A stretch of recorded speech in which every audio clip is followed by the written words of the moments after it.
Hello, Room 5. I'm here with another book to read to you. The Squirrels Who Squabbled.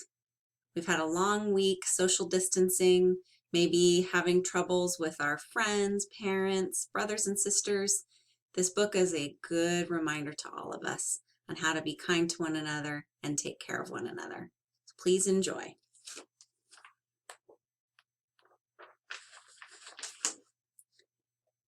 In a towering forest where summer had been, the leaves turned to gold as a cold wind blew in.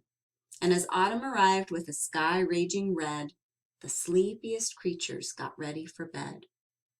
While up in a tree swung a flighty young squirrel, who everyone knew as Spontaneous Sorrel. Now most foresty folk had seen to their needs through the plentiful months of mushrooms and seeds. They'd built up their stores so they'd all be well fed through the frosting of winter that glittered ahead. But Sorrel, he lived in the now and the here. He'd adventured and partied his way through the year. So his cupboard was empty, his hollow was bare. He hadn't a mouthful of food anywhere. But wait! What was that? Over there, take a look! A single lone pine cone wedged in a nook. He squealed with delight, and for very good reason, for inside were the very last nuts of the season. But Sorrel wasn't alone. There were more hungry eyes. Yes, plan ahead Bruce had his sights on the prize. Though he'd gathered fresh treasures of every sort, Bruce was convinced he was one pine cone short. I simply must have it, he wistfully cried, as he dreamt of the fresh, juicy pine nuts inside. So as Sorrel set off on his way to the ground, Bruce, he was also last pine cone bound. They sprinted and scurried with no time to gamble. They scratched at the bark in their scampering scramble.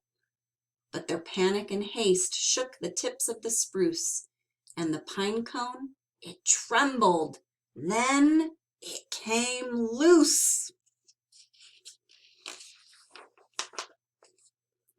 Both squirrels gave chase at a lightning pace. This was the start of a wild, nutty race. It's mine, shouted Sorrel. No, mine, hollered Bruce. You don't stand a chance. Give up, it's no use. I'm hungry, cried Sorrel. This cone is not yours. Stay back, shouted Bruce. This cone's for my stores. It boinged over bushes and flew through the air. It binged on the nose of a slumbering bear. It bounced over boulders, then came to a stop, then teetered and wobbled and quivered and plop. Both squirrels followed. Oh, the water was fast. Would they learn that they needed each other at last? But each was intent on how he could win, so they didn't quite notice a bird swooping in. Sorrel and Bruce, they watched in dismay as their cone disappeared up, up, and away. Come back, shouted Sorrel. There are nuts, exclaimed Bruce. But all hope was gone. It was simply no use. And meanwhile, they drifted right up to the ledge. Greed, it was driving them over the edge. Sorrel and Bruce, they had taken a fall. They were paying the price for wanting it all. They'd squandered their chances to team up and share. Would their nutty young hopes simply end in despair?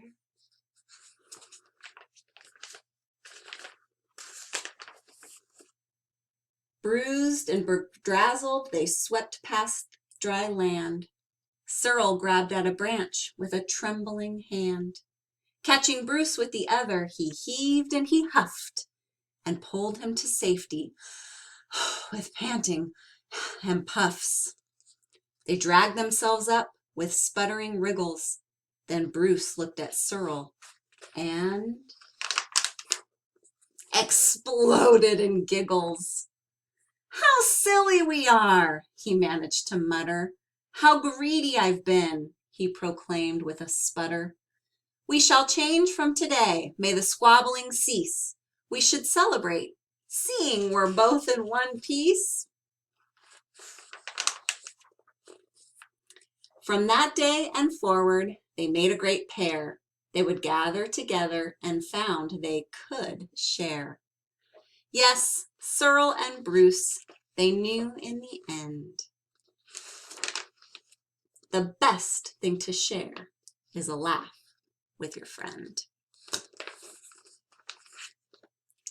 So today's challenge of the day, call up a friend, FaceTime them, send them an email, let them know that you're thinking of them during this time apart. You could also show kindness to a brother or sister, mother or father, parent or grandparent.